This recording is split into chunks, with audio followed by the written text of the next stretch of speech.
This orchestra, the Gary Civic Symphony Orchestra, will be 83 years old. You know, we have some younger players that are beginners and some older players that are beginners. And we have some seasoned professional players, older and younger, that are great players.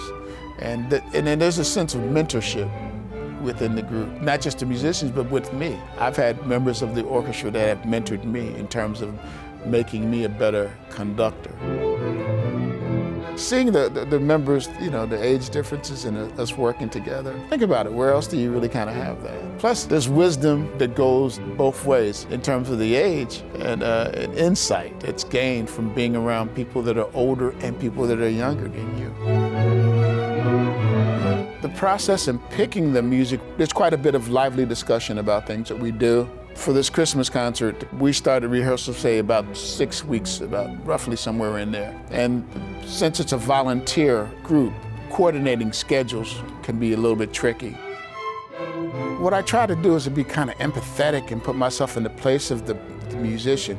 And I'm trying to make sure that I'm communicating the idea as clearly as possible, whatever the difficulty might be. It's almost like well, you know, you're working your lens to make the picture clearer as you film. And each rehearsal is to make more clarity, to try to make more clarity. I want them to feel that we've given them something that'll help make their day better, their week better, their month better, and something that they can go back in their memory and say, I remember that made me feel. I want them to feel. Sometimes you play music that doesn't makes them feel uncomfortable. But I guess, if anything, it's to make people feel.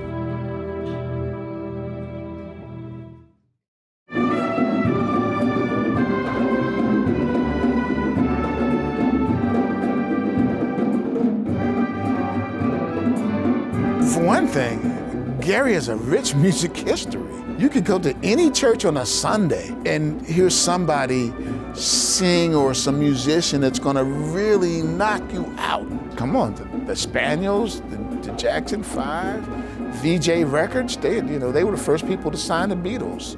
To me, it's an honor to be involved in music in Gary, and just to see the development of when I was teaching of younger musicians, to see that aha moment when they get something with a piece. That's a wonderful thing. And it's a wonderful thing with an orchestra, when you see the aha moment, we all get it. Oh man, this is where this is. You know, just the process of starting at the beginning and going and getting into the end, you know, I love that. I taught at Emerson Visual and Performing Arts. The way the students worked together as peers, how they educated each other, was a wonderful thing to watch.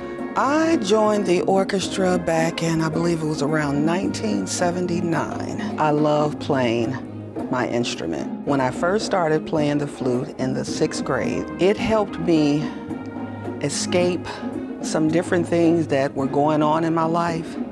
And in the process of doing that, my love of playing and what it helped me to do just got better and better. And so all I wanted to do was play.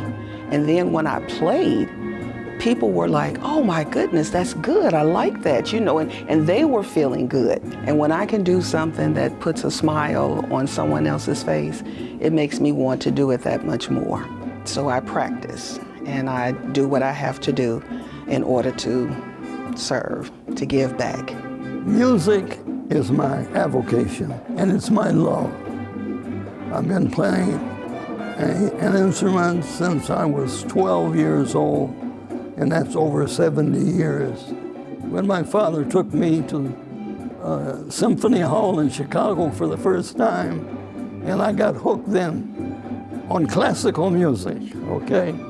And that can happen from the experiences we have here in the Gary Symphony, and I hope that happens. I love music, it's my love. It's my passion. My hopes are that the orchestra will attract more people from the community in general into the orchestra, bringing more people in, and doing a diverse body of work, and encouraging original composition, and encouraging writers to present things for the orchestra to play, to foster a love of music. And maybe I want some kid to look at it and say, hey, I could do that. If he can do that, I can do that. I want that to happen, just to be inspirational.